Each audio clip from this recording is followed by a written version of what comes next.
Leia nai je kunilong u kan yue sue mi khwe kunilong ale nai toa la to tui amido ka ting a ching ching chim ping pan swa lo song ching ti khan ching ko nga ti ting di mataya to tu ro ko le ma khai nai chong ko la kaung taman do ma hau be taman do phit yaung song to tu ro ko se se yue le phit to tu phit di hu ting chong ko la kaung ti chong ko la kaung khăn đi nè bị xong yue ngài nam trong sinh ye khai yue am short trong cổ là cao ngã tỷ lệ tàu tàu lệ tình đi siêu xóa đó chích chinh mít ta short pi hu tình này áp tình xia sĩ thu trang tình đi mà duyệt short mi ajing nè ajing cổ ao mê lo nòng tay ya lo u xóa đó à chinh lo tàu mà hậu tình xì ya tàu ngà đi à linh à miền làm nhé nông ta mày à lý tình ý mi khuê cô nè ya mà xuyên tàu tàu lệ ngà mông to Nicola ta bê đôi à chinh cô tình lệ mông đi hụ biểu xia sĩ khun ní vững ý đó đi à tính đó à bê đâu mẹ đó mù đi cô na shi đó tu mẹ đi cả cha bà se à chinh tu đi ao mi thu tu đi ngài phải ta khi parade uji này shi đó à tệ bình à đi cô sa se chinh à khuyên bê mi đi nét cho nó họ mẹ không sinh ra đó shi u xua đó chi mê ta English no fast love hak has kali no masabik dona masadona akuna le no phade ha ka batu ji tale sro John ka ji da phi pa le berong ka ji tale sro AD nga ku se nga ka ne ku se 6အကျမ်းမှာသူji da phi pa le be ne ya ma ji tale sro adi ka ro Asia Minor မှာရှိတဲ့အခုလက်ရှိတော့တာကီ Ephesus မှာသူရိုက်ပါတယ် Ephesus မှာရှိတဲ့အသင်းတော်စမနာဒါပြီးပါကီနုံဒါပြီးထာတီရာဆာဒစ်ဖိလဒယ်ဖီးယားလိုဒီဆီယာအဲ့ဒီရှိတဲ့အသင်းတော်9ပါးစီမှာသူကြီးတဲ့ရာဖြစ်ပါတယ်ဒါပေမဲ့အဲ့ဒါအသင်းတော်9ပါးစီမှာရှိတဲ့စာဟုတ်တော်လည်းပဲယခုကျွန်တော်တို့အသင်းတော်မှာလည်းအဲ့ဒါကကျင့်တော်လို့ရဖြစ်ပါတယ်အဲ့ဒီမှာကျွန်တော်ကြည့်မယ်ဆိုတော့ဘီယာရဲ့အခန်းကြီးနိတိကိုကြည့်အောင်အဖေမြို့၌ရှိတော်အသင်းတော်ဤတမန်ကိုတဲ့ဤတော့ရည်ရွယ်တဲ့မာလိုက်လောတဲ့လေယာ၌ဂျေခုနှစ်လုံးကိုကင်ရွယ်တဲ့မိဆွေမိခွဲခုနှစ်လုံးအလေ၌တွာလာတော်သူဤအမိတော်ကားတဲ့တင်အချင်းချင်းပင်ပန်းစွာလှုပ်ဆောင်ချင်းဒီခံချင်းကိုငါတီးတဲ့အဲ့ဒီမှာကြည့်မယ်ဆိုတော့အကျေဆိုရနော်အဲ့ဒီကျေကပြောချင်တဲ့အရာကဘာလဲဆိုတော့အဲ့ဒီကျေကတော့ဘာကိုဆိုတယ်ဆိုတော့အဲ့ဒီအသင်းတော်မှာရှိတဲ့လူကြီးတွေကိုသူပြောချင်တာဖြစ်ပါတယ်အဲ့ဒီမှာအသင်းတော်ရဲ့ messenger တွေကိုသူပြောချင်တာဖြစ်ပါတယ်ဒါပြီးအဲ့ဒီမှာဆွေမိခွဲ့ပါတယ်အဲ့ဒီဆွေမိခွဲ့ဆိုတာကတော့အသင်းတော်ကိုပြောချင်ဖြစ်ပါတယ်အသင်းတော်ကိုဆွေမိခွဲလို့ပဲခေါ်ရပါတယ်ဒါပေမဲ့ကျေကတော့အသင်းတော်ကရှိတဲ့ခေါင်းဆောင်တွေကိုပြောချင်ဖြစ်ပါတယ်အဲ့ဒါနဲ့ကျွန်တော်ဒီမှာကြည့်ရအောင်အဲ့ဒီမှာကျွန်တော်တို့ကြည့်မယ်ဆိုရင်တော့ယေရှုဖခင်ကကျွန်တော်တို့အသင်းတော်မှာကျွန်တော်တို့အချမ်းမှာကျွန်တော်တို့မှာရှိတယ်ဆိုကျွန်တော်တို့ဖြစ်ပါတယ်အဲ့ဒီမှာကြည့်မယ်ဆိုရင်တော့ Jesus is present and see everything in our church ယေရှုဖခင်ကကျွန်တော်တို့အသင်းတော်မှာရှိနေတယ်ကျွန်တော်လူကြီးတွေနဲ့အတူပါရှိနေတယ်လူကြီးတွေတော်လည်းကောင်းအသင်းတော်မှာဖြစ်ဖြစ်တဲ့သူအကုန်လုံးမိန်တယ်အကုန်လုံးတည်တယ်ဆိုတော့ပြောတာဖြစ်ပါတယ်ပြောချင်တာက Ephesus မှာရှိတဲ့အသင်းတော်ခုနှစ်ခုရဲ့အားလုံးကိုဖခင်ကအကုန်လုံးမိန်တယ်အဲ့ဒီမှာရှိတဲ့အသင်းလူကြီးတွေကိုလည်းအကုန်လုံးမိန်တယ်ဖြစ်ဖြစ်တဲ့အကုန်တည်တယ်အဲ့ဒါကိုပြောချင်ဖြစ်ပါတယ်အဲ့ဒီမှာဆိုတော့ကြည့်မယ်ဆိုရင်တော့ကျွန်တော်အသင်းတော်မှာကျွန်တော်တို့ရေလုံးဆောင်တဲ့အရာတွေ ရည်ရွယ်ချက်တွေကျွန်တော်မမြင်တဲ့အပြစ်တွေတော့လည်းကောင်းဖခင်ကတော့ကုန်မြင်တယ်ဖခင်သခင်စီကနေပေးအရာမှဖုံးလို့မရဘူးဆိုတာကိုဒီမှာကျွန်တော်တွေ့ရဖြစ်ပါတယ်ကျွန်တော်ဆာလံမှာကြည့်မယ်ဆိုရင်တော့နော်ဆာလံဆရာကဖခင်သခင်ကဘေးမှာဘဲနေသူဖခင်သခင်ရှိဆုံးကိုပြောဖြစ်ပါတယ်အဲ့တလို့ပဲဖခင်သခင်ကအေဖစ်စာမှာရှိတဲ့အသင်းတော်မှာကျွန်တော်အကုန်မြင်တယ်ဆိုတာသူပြောပြတာဖြစ်ပါတယ်ဒါကြောင့်ဒီနေ့ဒီမှာရှိတဲ့ညီကူမွန်မတွေဖခင်အပြည့်လို့ဆုံတဲ့ခါမှာအိုးလူတွေမြင်ဖူးကအရေးကြီးတာအရေးပဲအရေးကြီးဆိုတော့ဖခင်သခင်မြင်တာကအရေးဆုံးဖြစ်ပါတယ်ဟာလေလုယာဒါဆိုဒီနေ့အော်ကျွန်တော်လုပ်တဲ့ဟာကလူတွေကအတိမပြုတ်လားချီကျူးမလားမကျူးလားအဲ့ဒါတဲ့ဖခင်သခင်အကုန်မြင်တာဖြစ်ပါတယ်ဟာလေလုယာ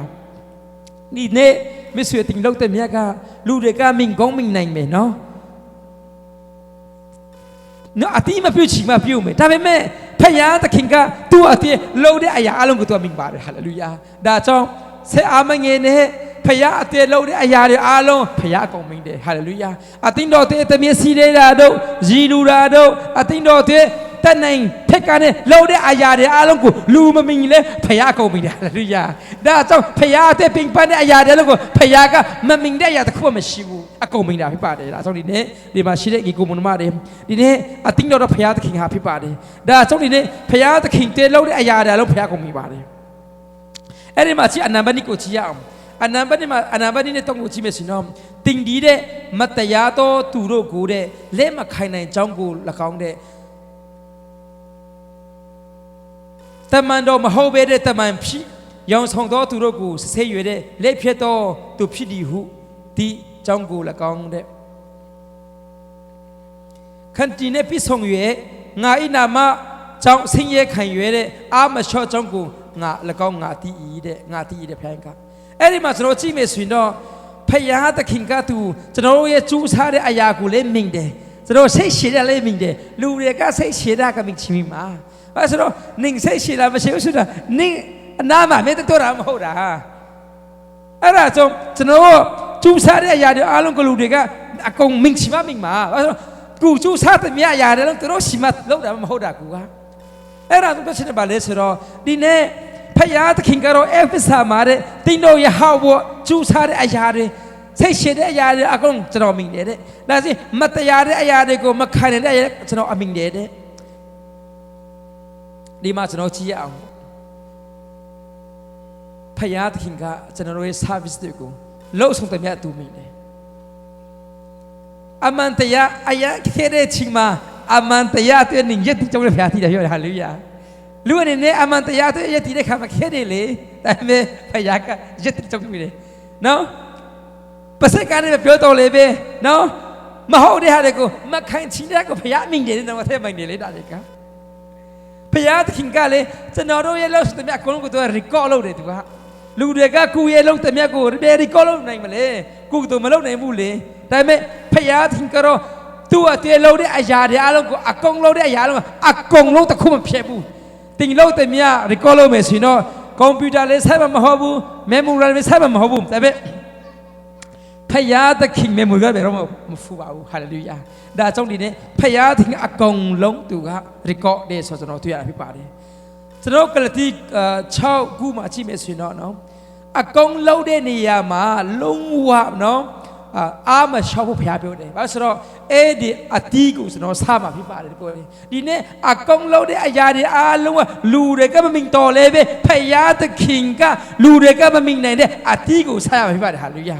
ဒါဆုံးဒီနေ့ကျွန်တော်ကဖခင်သခင်တဲ့အကုန်လုံးတဲ့အရာတွေအားလုံးကိုလူတွေကအတီးကိုမြင်ချင်မှမြင်မှာဒါပေမဲ့လူတွေမမြင်တဲ့ကောင်းကြီးမြင်ကြရမှာဖြစ်ပါတယ်Coring tiko senga ngase shima chime sino your labor in the Lord is not in vain de phaya ta king te lo de aya de along ka Allah ha ta ta khum shibu boy pa cha kan tu mi ve te pakhama la ka lo ma kha pakhama la ka lo ma kha phaya ta king te be ro ma lo de aya de ka be ro nam ta ya ma ho anamale ko chi yaung tou to le de noအေဖစ်စာအခန်းကြီးဘီယာရဲ့အခန်းကြီးနေအငယ်လေးကိုဖတ်မယ်နော်တောက်တော်လေးတဲ့တင်ဒီရှိဦးစွာသောချစ်ချစ်မေတ္တာ Shopee who deny a beating Siashi. And I was on Hakane Kovachimeno. Hakane Pedekama, the Tulero, Poo, Na or Nale Gonali, no, answered Hakane Pachimeraga. Be a Tamang Pani, I may Palikagare to a lie by buying. Simon Selo, Kalung Nasilo now. Chuchu, Masai, Narakado, Bantukan, Nakado Tilo. Amai, Zisu, Netchimisi, Daga Payataki, Zisuku and Capures Kahibare, Zisuka, Jonsima Piobiro, Zikania Hibadeka. Ara Zisuka Pioda Hibadeka. See, a number T Nitomasino, a Chijure, no? Isuka Chijure Scabore, I mean, a number Lemaro, Kalung. Nasilo na umde. Dine ni mang ngikumumari bono. Zano atata tema. Payat kinga. Oh, kafapa kafanu nangchu. Zano atata tema. Payat kinga ngata ni. Zano dihate ning lauda kuchok pyo bima di takuro. Kalong silo na Afiting sia shi de lo pyo de ha ba phi me le bon ko sin sa chi ba da ka phaya be ti me ning le tik chi ma ti me ba be so ro phaya tu ro le tik chi ma ti me da be me di ne phaya takin ka ba pyo ma le su da bon no sin sa chi ba da phaya takin ka bon no win yi ro ne bon no phao pyo ba ba se lo so no song pe be di ma chi a number ti ni tong ma sin no chi chu de ska be no da be me a number 4 ma sin no tu wa ai ma ba be so ro a beating Siashi, Kalong, the seal of now. Any machine is no Bapilo, a beating Siashi, let's rode the fast laugh. I must have been a Kadona Kati, Nalan Jangatimaka. You have force against your fast laughing. If it's a Yomikifabuni at Batiantarian to go, Anizuum to go, and busy go, nothing. Bue pa andona le minung andona kha aziam changma kha dine phaya thin te alayan lo pe me lu de te ayan chu sa pe me phaya ko ma chi do yin lu de ko ma chi do ri so da ka phaya thin ka nga ro ko me de he ka pha pa ka phnu ka long si lo na chano a piting sa shi ba le lo chano ko ma chi do bu ting ye a chi ka myai shi le pathama a chi ching su ra ka ro atam pu a shi song phi da de ka General is have a warrior ma Ninko Majuinga Miss Machine Nabu the local manning machine machine Nabule El Tema Shide Ayale go Gua Nene Alode Miala Ro Bale the Chimetaka Pupu Bido Jolare Pian Chilai no Pian Hole Elo ne Wareka Marine so no Patama a Chicaro Take Chew that a chip by Bachina, Ning machine at me. Now Patamachigale. Ning machine in Nabu. Do machine or the Locama at this in the deep Mayatwe. Dine, the Supayane, I think to the Kama, Patamaso is to the Kama. Dine, be Supayago, getting Jim Patamaso, Yare at Chica, a Kube Male, Rakabe Male. Ere Chica be Male, Cookton, Pian get a chicken like party. Ludo Male, Guya mute me. Josaka Patama Chide at Chiku. A Maytime, General Yapuru. Jojalebe, a mute Mika Patama, Lesa Kande Yade, Aku Yade a Yadeku. No, oh, Sukade Yadeku. A Maytime Bono, people of Body. That's only Nesanoka, Luga Bono, Genoa Patama Chirunkaro, Ning Machinga name. Ning Machinga Deme. Sudah sekarang pribadi. Tapi me aku cenderung bawa mah Yesus masih ngate me. Yesus masih mapsi naibu. Ngaro jenis sineteng bawa mah Yesus ka masih mapsi lu ada payah lah mahubula senoka ayat cia hibat senok.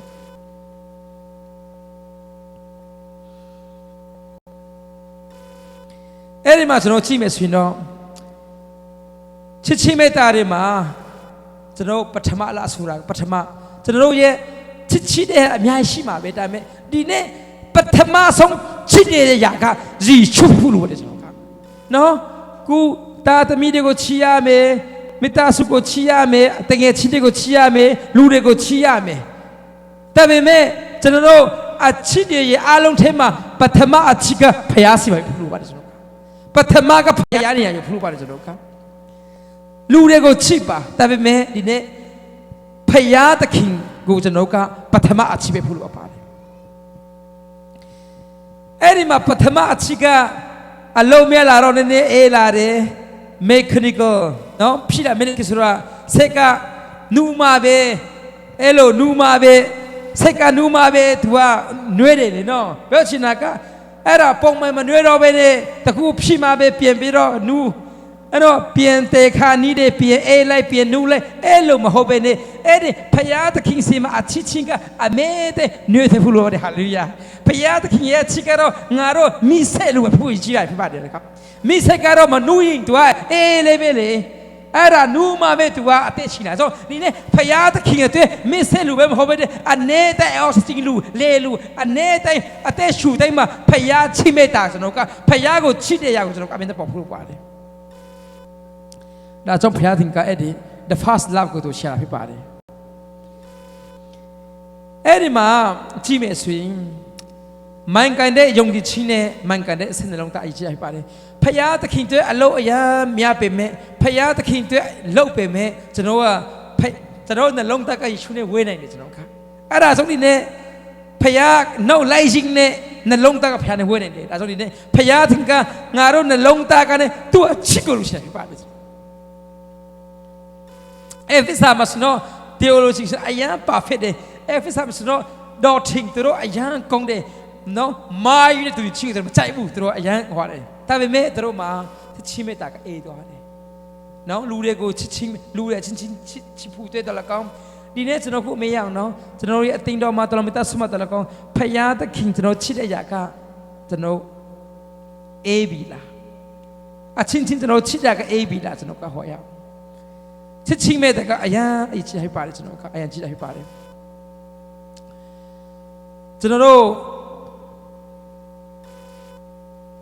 အဲ့ဒီမှာကျွန်တော်ကြည့်မယ်ဆိုရင်တော့ကောရင်73တိနဲ့ကောရင်ပထမစာဆောင်အခန်းကြီး73တိကားနဲ့တုံးကြည့်မယ်ဆိုရင်တော့ငါဒီတဲ့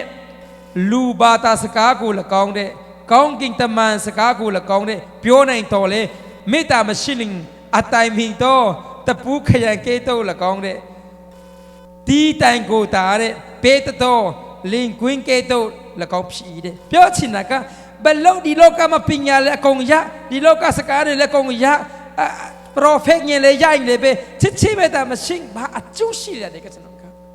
ချစ်ချင်းမေတ္တာမရှိဘာအကျိုးမရှိတော့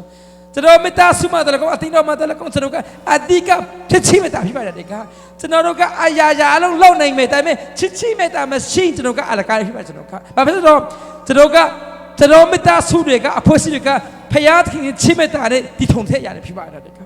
ဒါဆိုကျွန်တော်ရဲ့မေတ္တာဆုရဲ့ foundation ကတော့ကျွန်တော်ချစ်မေတ္တာဖြစ်ပါတယ်ကဖယားသခင်စင်လာတဲ့ဖြစ်ပါတယ်ဒါဆိုဒီနေ့တရားဟောလို့ရတယ်တချင်းဆူလို့ရတယ်ပေကန်လို့ရတယ်ဖယားကိုကုကွယ်လို့ရတယ်តែမဲဒီနေ့မဲချင်တာကဖယားကိုချစ်လားဖယားကိုချစ်သေးလားလူတွေကိုချစ်သေးလားရချင်းပါတယ်ကုကိုမဲပါဒီနေ့ဖယားထင်တဲ့အရာအလုံးမြပြီးမှဖယားနဲ့မဝဲကိုခေါ်ရချစ်ပါတယ်အဲ့ဒါကြောင့်ရှင်မတဲ့အခန်းကြီး20နှစ်30ခွင်နဲ့30ခုမှချစ်မယ်ရှင်တော့အကြီးမားဆုံးဖယားသခင်ရဲ့အမိကတော့ကွန်မန့်ကတော့ဖယားကိုချစ်ပါတယ်အချင်းချင်းချစ်ပါတယ်ဟာလေလုယာဒါဆိုဖယားကိုတဲ့စိတ်နှလုံးအချစ်မဲ့ချစ်ဖို့နဲ့ဒီနေ့ကိုရဲ့အိနာချင်းကိုကူကဲတော့ချစ်ဖို့ဖြစ်ပါတယ်ဟာလေလုယာကိုအိနာချင်းဆိုတာနော်နေအိနာချင်းဖြစ်နိုင်တယ်အတင်းတူတင်းသားတွေချင်းဖြစ်နိုင်တယ်ဒါပေမဲ့နိုင်ငံတူနဲ့မြန်မာပြည်ကနဲ့အိန္ဒိယနော်နိုင်ငံအိန္ဒိချင်းနိုင်ငံဖြစ်နိုင်တယ်ဒါကြောင့်ဒီနေ့ကိုပါဝင်ချိန်မှာရှိတဲ့အရာတွေလို့ပြောတော့ချစ်ဖို့လိုပါတယ်ကျွန်တော်ကဟာလေလုယာဒါကြောင့်အကြီးမားဆုံးအရာကနော်ဖယားကိုချစ်ပါတယ်လူတိရပါတယ်ကုရဲ့အင်းနာချင်းကိုနေဖို့နော်ကျွန်တော်ချစ်ဖို့လုပ်တယ်ကွ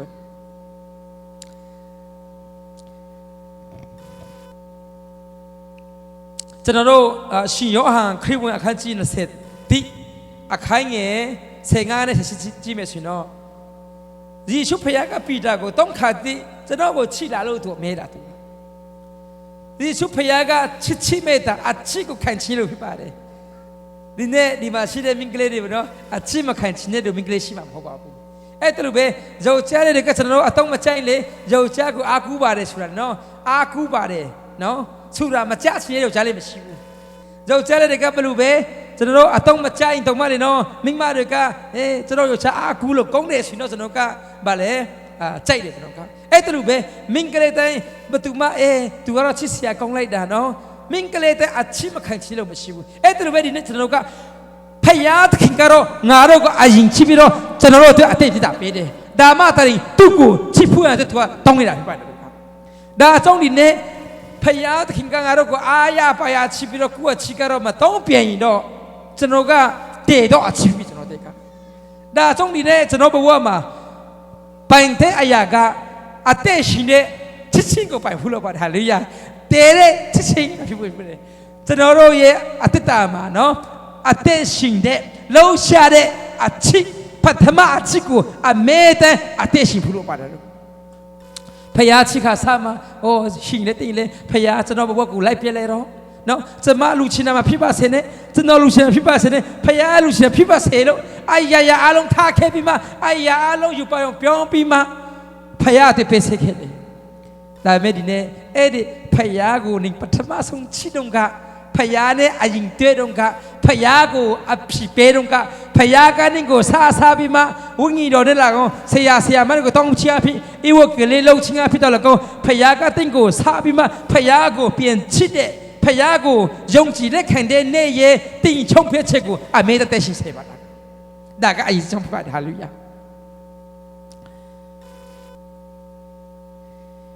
အဲ့ဒါကြောင့်ယေရှုကပီတာကိုတောင်းခါထိပဲတယ်ကျွန်တော်ကိုချစ်လာလို့ပဲတယ်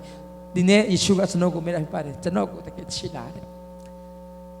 ပီတာကချစ်တယ်တော့ချစ်တယ်ဆိုတော့ဖယားလူတွေချစ်ရမယ်ဖယားကိုချစ်တယ်စီမနဲ့ဖယားလူတွေကိုမချစ်လို့မရဘူးဖယားတွေကိုချစ်တယ်စီမနော်အချင်းချစ်ဖို့လူတွေကျွန်တော်ကအရင်ချစ်ပါတယ်ကျွန်တော်ကဒါကြောင့်လေကျွန်တော်ကိုချစ်တယ်သူတွေကိုကြွေးပါလို့ပြောတယ်သူကပြောချင်တာက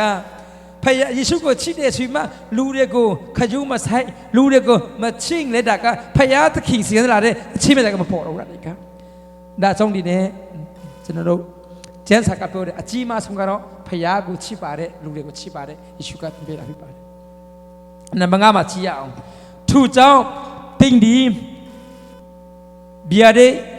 ဘီယထမ်ဘီယာဒေအခန်းကြီးနီအခန်းငယ်9ကိုကျွန်တော်ဖတ်ဖြစ်ပါတယ်သူကြောင့်တင်းဒီ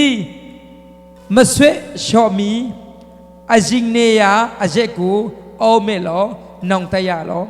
ရှိဥစွာသောအကျင့်ကိုကျင့်လောတောက်မဟုတ်တင်ရှိရာတောက်ငါဒီအလင်းအမြင်လာမည်နောင်တမရလေတင်ဤမိခွဲ့ကိုနေရာမှာဆွေမည်ဒီမှာကယေရှုဖခင်ကအဲ့ဒီအဖက်ဆာမှာရှိတဲ့အတင်းတော်တွေစီမှာသူ့စီမှာပြင်လာမယ့်နီးလိုင်းတောင်းလိုင်းကိုဖေးတာဖြစ်ပါတယ်ပထမကျတော့ပြောတယ်နော် remember တဲ့နော်အောက်မေ့ပါတဲ့ပြောချင်တာပထမရဲ့အချစ်ကိုပြင်အောက်မေ့ပါအောင်တဲ့ရဝထန်အဲ့ဒီကေတင်ချင်းရတဲ့တော့ကယေရှုကိုနင်ဘလောက်ချစ်တယ်လေအဲ့ဒါကိုပြင်ပြီးတော့တွေ့ကြည့်အောင်တဲ့အဲ့ဒါကြောင့်မေရီကောင်ဆလာတွေကနော်လင်မယာကခွေးတော့မရှိတော့မေးတယ်ခုရှိတယ်နင်တို့ပထမအချစ်ဇလိုင်းကိုပြောပါတဲ့တချို့တော့သူတို့လင်မယာပထမချစ်တဲ့ဇလိုင်းကိုပြောရင်းနဲ့သူတို့နဲ့ရောက်ကပါလေမခွေးချင်တော့ဘူးသူတို့ကပြောချင်တာပါလေဆိုတော့အဲ့ဒီမေရီကောင်ဆလာတွေကမေးရရှိတယ်နော်လင်မယာကိုနော်နင်တို့ပထမဆုံးချစ်တဲ့ဇလိုင်းလေးကိုနော်ပြောပေးပါအောင်ပြောတဲ့ခါမှာသူတို့ပထမဆုံးဘလူစခဲ့တယ်ဆိုတဲ့ပြောရင်းနဲ့သူတို့ကလည်းနော်အခုလည်းရှိဘဝbusy လို့လက်ရှိဘဝမှာတခုဘောနော်တဘဝကပါလာတဲ့ဖြစ်တော်ရမယ်နော်အဲ့ဓာတွေတခါတည်းဆိုတော့အဲ့ဓာမျိုးတွေကကိုလေသူတို့မိတ်သွားတယ်အော်ဒီဟာတဘဝပဲဆိုတာခါဆိုတော့ဘဝမှာလေနားမလေတော်လေဖယားကိုအာကူမဲ့ချီများရှိပါတယ်တင်နားလေဆက်မလို့ဘူးဖယားကိုအာကူပဲလို့တကယ်ခါဆိုတော့အဲ့တော့လင်မယာချဲမှာတော့ကုန်းဆုံးတခါဆိုတော့နားမလေးနေတာရှိတယ်အဲ့ဒါကနင်နားလေးချီလေနားလေးမဟုတ်ဖယားသခင်ကအကူရတဲ့ဟာတွေရှိတာလေက ပြောချင်တာကချစ်ထုတ်ကျူးတဲ့လူကဘာဖြစ်လို့ချစ်ထုတ်ကျူးတာလဲဆိုတာအမေတဲ့နားလေချင်တော့အဲ့ဒါကနားလေဖို့ရင်ခဲမှာဒါပေမဲ့ဖယားသခင်ကဘာဖြစ်ရှဲချင်တယ်ဆိုအာကူးတယ်ဆိုရင်တော့ဖယားကအတောင်ပြုတ်မှာပြပိုက်တာလေ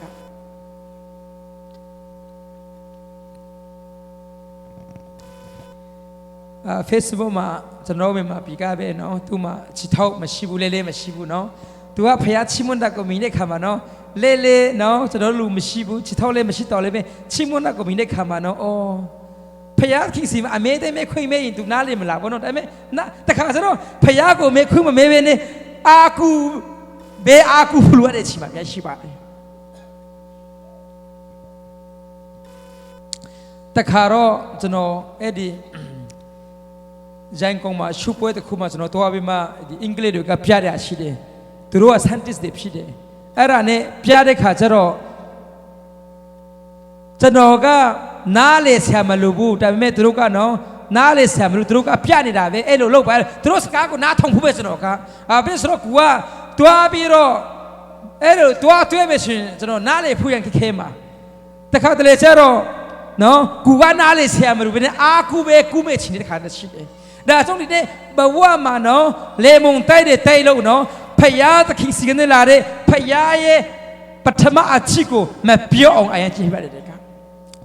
ခါကျတော့ဘဝမှာနော်မနာလေတင်းကြကိုနားလေအောင်စူးစားပြီးမှဘဝမှာအိုးကျွန်တော်တယောက်တည်းပဲတော့ခါကြုံနေတယ်ငါအဆူတုံးနိုင်ရပဲဘာလို့ဖယားကငါ့ကိုနားမညုံတာလဲဘာလို့ကျွန်တော်ဒုက္ခကြုံတာလဲဘာဖြစ်လို့ကျွန်တော်မခဏဖယားစီမှာဖယားကြုံလဲတွားတယ်ဆေဘူးတဖူးလေးပေးတယ်လူအတင်းတော်မလေးပါတဲ့တော့ပေါင်းနေဘာဖြစ်လို့ကျွန်တော်ကတည်းကခံရတာလဲအဲ့လိုခဏမဲတယ်ဆိုရင်တခါတည်းဖယားအဖြစ်ပေးပဲခါတော့ဖယားထင်ကအဖြစ်မပေးတယ်လေရှိခါစစတော့ဘာဖြစ်လို့အဲ့ဒီမှာကိုနားလေးဆက်မလို့ဘူးဖယားကအခုပဲဖယားပါပဲဖြစ်ဖယားတဘောပဲဖြစ်ဖို့ကျွန်တော်မှာ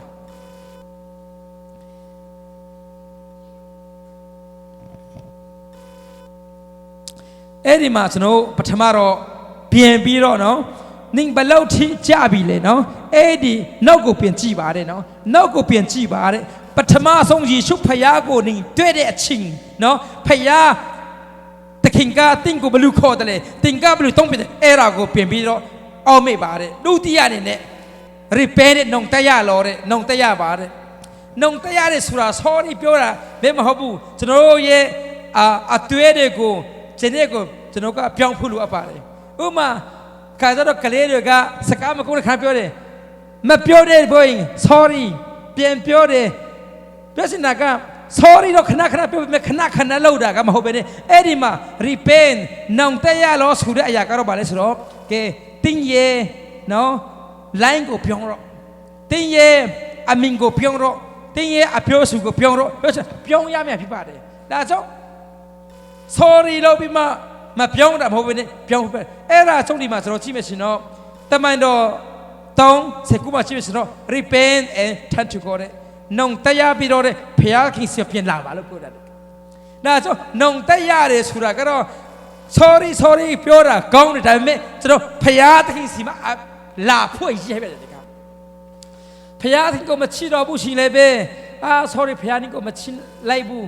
အဲ့ဒါနဲ့ sorry နဲ့ပြပြနဲ့ဖျားကိုပြန်လာပြီးတော့သူကတင်းကိုချစ်တဲ့တိုင်ပဲတင်ကသူ့ကိုပထမအချစ်နဲ့သူ့ကိုပြန်ချဖို့ရရပါတယ်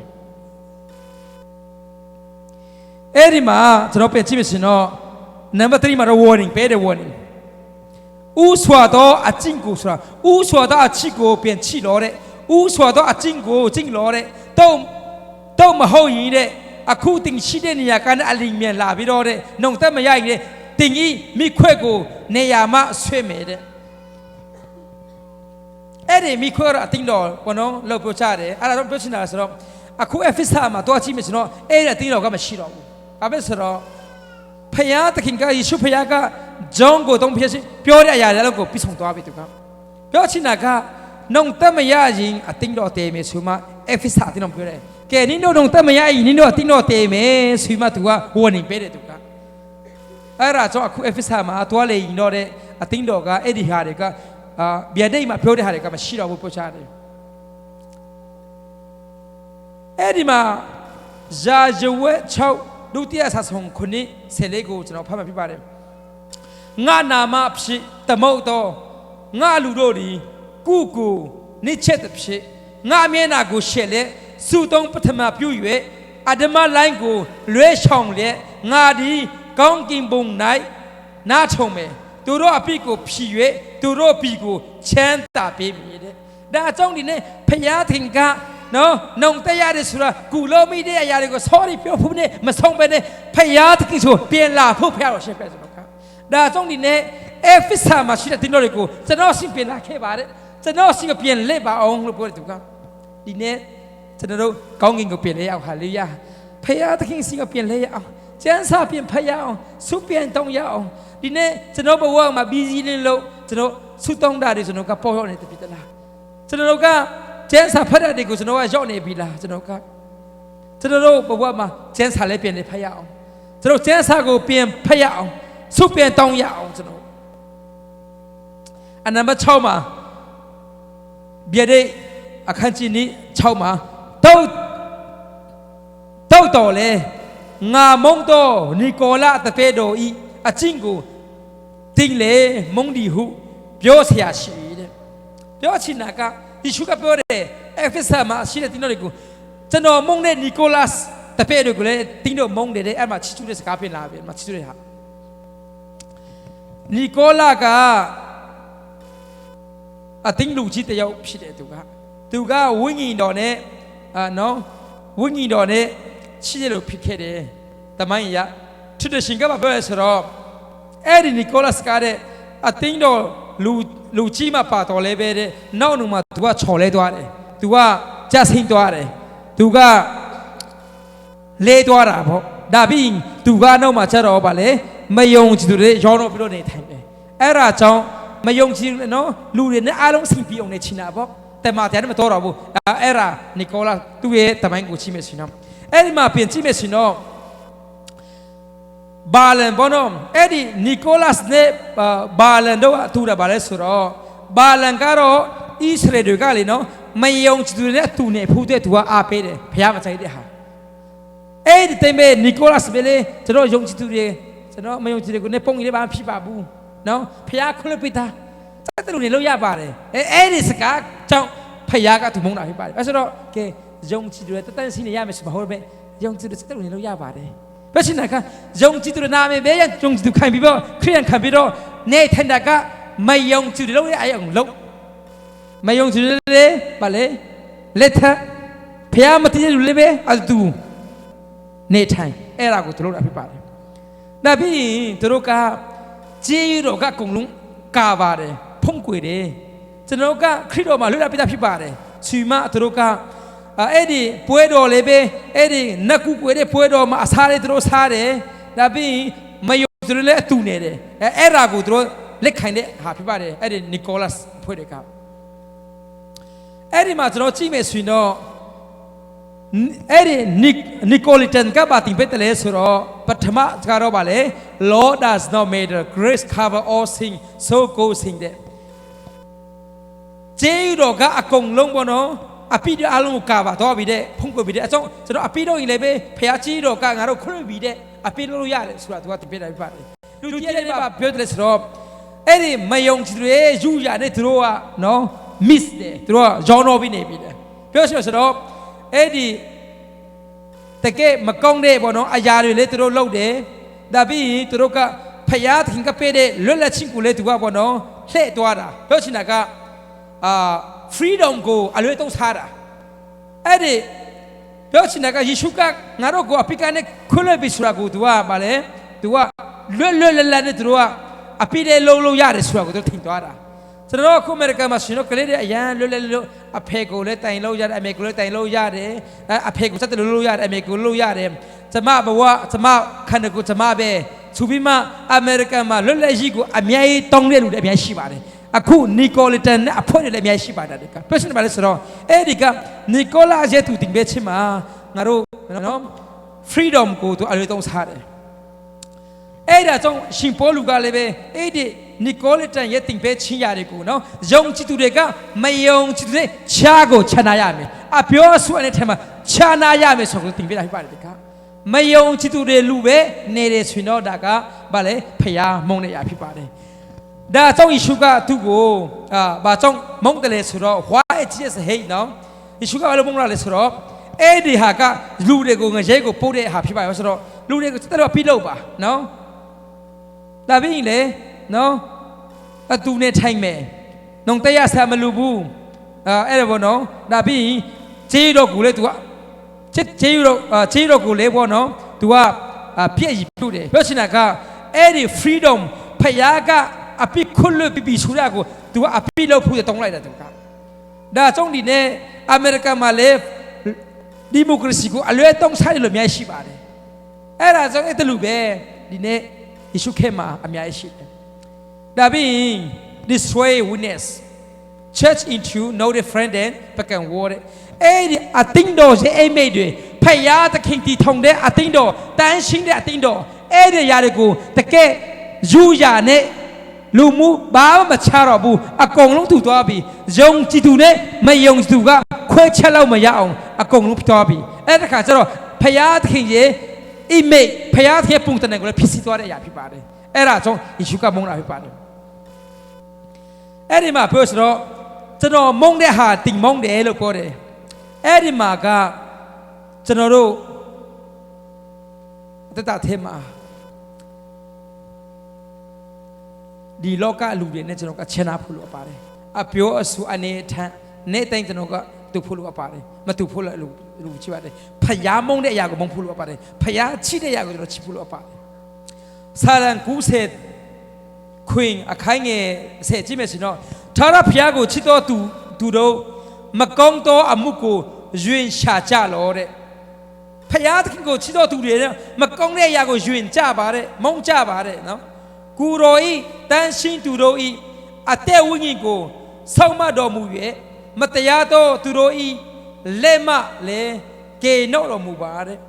မတရားတဲ့လူတွေစင်နဲ့ကေနှုတ်ပါလို့ပြောတယ်ဒါအကြောင်းဒီနေ့ကျွန်တော်တို့ကဖယားသားသမီးတွေကလေနော်လူတွေကိုမတရားတဲ့လူတွေငရဲကတဲ့လူကိုကေမဲ့လူတွေဖြစ်ပါတယ်ယေရှုနာမနဲ့တရင်ငုံကိုဝင်ရမဲ့လူဖြစ်ပါတယ်ဒါအကြောင်းဒီနေ့ဒီလောကတွေအကျဉ်းနဲ့ကျွန်တော်ကမတူဖို့ရကြည့်ရပါတယ်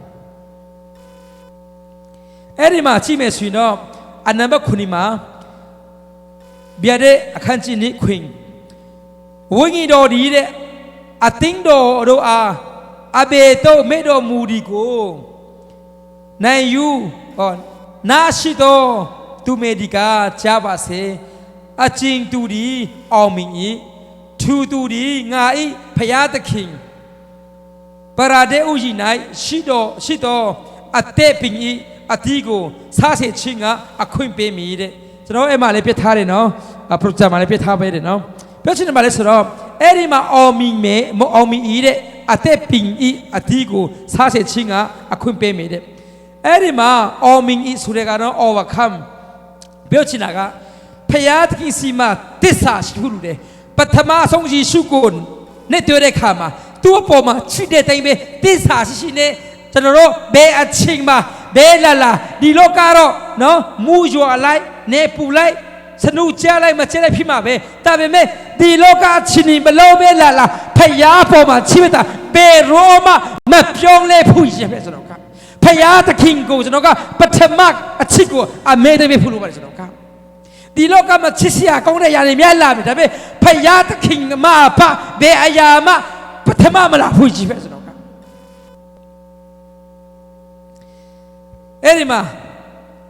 အတေးအပင်တဲ့ tree of life တဲ့အဲ့ဒါတော့နော်ယေရှုကပေးတဲ့ထာဝရအသက်ဖြစ်ပါတယ်ပြောချင်တာကတဲတဲ့ထိသစ္စာရှိတဲ့လူကတော့တဲ့အတေးတိပင်ကိုအသီးကိုစားမယ်ပေါ့ပြောချင်တာကဖယားပေါ်မှာသစ္စာရှိနေတဲ့သူတွေတဲ့နော်ထာဝရအသက်ရမယ်လို့ပြောတယ်ရှင်ယောဟန်ဩဝါဒပထမအဆုံးအခန်းကြီး9အခိုင်ငယ်လေးကနေငါထိဖမယ်ဖယားသခင်သားဖြစ်တော်သူမေဒီကာလောကီကိုအောင်တတ်၏လောကီကိုအောင်ခြင်းအကြောင်းမူကားငါတို့ရဲ့ယုံကြည်ခြင်းပေသည်ယေရှုသည်ဖယားသခင်သားတော်ဖြစ်သည်ကိုယုံကြည်တော်သူမှတပါအဘေသူသည်လောကကိုအောင်နိုင်တည်း ရှင်ယောဟန်ခရစ်ဝင်အခန်းကြီး6မှာကြည့်မယ်ရှင်နော်အခန်းငယ်6မှာကြည့်မယ်ရှင်နော်ယေရှုကငါဒီလမ်းခရီးဖြစ်၏တမန်တရားကိုလည်းဖြစ်၏အသက်ဒီလည်းဖြစ်၏ငါကိုအမိမပြုတ်လင်အဘေသူမြတ်ခမဲတော်ထိုင်တော့မရောက်ရတဲ့နော်ယေရှုကိုအမိမပြုတ်လင်မအားကိုလင်ဘသူမှခမဲတော်ထိုင်ကောင်းကင်ကိုမရောက်နိုင်ဘူးယေရှုကိုယုံမှတလင်ကောင်းကင်ရောက်နိုင်ပါတယ်ဒီနေ့ဒီမှာရှိတဲ့ကိုမနာတွေကိုမဲချီအောင်တင်းကိုပထမအချစ်ကဘသူလဲနင်းကိုပထမချစ်တဲ့လူကနင်းရေးစားလည်းမဟုတ်နင်းယောက်ျားလည်းမဟုတ်မိန်းမလည်းမဟုတ်နင်းအဖေနဲ့မေလည်းမဟုတ်နင်းကိုပထမချစ်တဲ့လူကဖယားခင်ဖြစ်ပါတယ်ကတင်းကိုအဖေမေကမမွေးခင်မှာဒီကောင်းကင်နဲ့မဲ့ကြီးမဖန်ဆင်းခင်ကလေးကလည်းတင်းကိုတီးပြဖြစ်ပါတယ်ကဒါအကြောင်းဒီနဲ့ဒီမှာရှိတဲ့ညီကိုမတွေဖယားသခင်တာလင်းကျွန်တော်တို့ကိုအချစ်ဆောင်တဲ့ပထမအချစ်ကိုပေးတယ်လို့ဖြစ်ပါတယ်ဒီနေ့မဆွေတင်းပထမယေရှုကိုချစ်တဲ့အခါမှာဖယားအတွက်တိမ်တိမ်ပဲရှိမယ်ဆိုတဲ့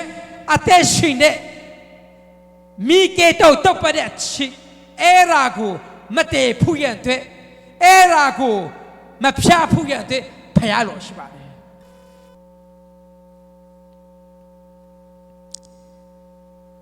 ကန်ဒီလာအပွားနဲ့ချုပ်ကိုစေအလုံးဖန်အောင်ချေပါစေအတူချိုးဘပါဇန်ရက်ကန်မန်လာယေပူทำกิมလေပူဝန်ထောင်းလင်ခိုင်ဆုမင်ကန်ဆောင်